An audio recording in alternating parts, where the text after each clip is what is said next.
তন্ডা হয়। সে ঢুকে তার মাকে পিছন থেকে জাপটে ধরে হচ্ছে নাক এবং মুখ চেপে ধরে, এর ফলে শ্বাসরোধে ভদ্রমহিলা মারা যান। সাদ বিন আজিজুর রহমান স্থানীয় দারুসুন্নাহ কামিল মাদ্রাসার শিক্ষার্থী। তার বাবা ওই মাদ্রাসার উপাধ্যক্ষ। হাত খরচের টাকা নিয়ে প্রায় মায়ের সাথে সাদের বাকবিতণ্ডা হতো। জিজ্ঞাসাবাদে সাদ জানিয়েছে, মাকে হত্যার পর সে নিজেই মরদেহ ফ্রিজে লুকিয়ে রাখে। পরে বাবা এবং মামাদের মোবাইল ফোনে মায়ের নিখোঁজ হবার খবর জানায়। মারার পরে হচ্ছে সে এটাকে ডিপ ফ্রিজে ঢুকানোর পরে হচ্ছে বাসায় যে কুড়াল আছে, কুড়াল দিয়ে হচ্ছে সে আলমারিতে বেশ কয়েকটা ভাঙচুর করে।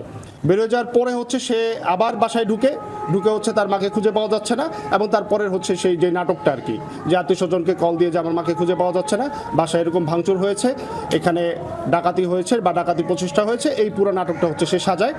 খুনের পরদিন জিজ্ঞাসাবাদের জন্য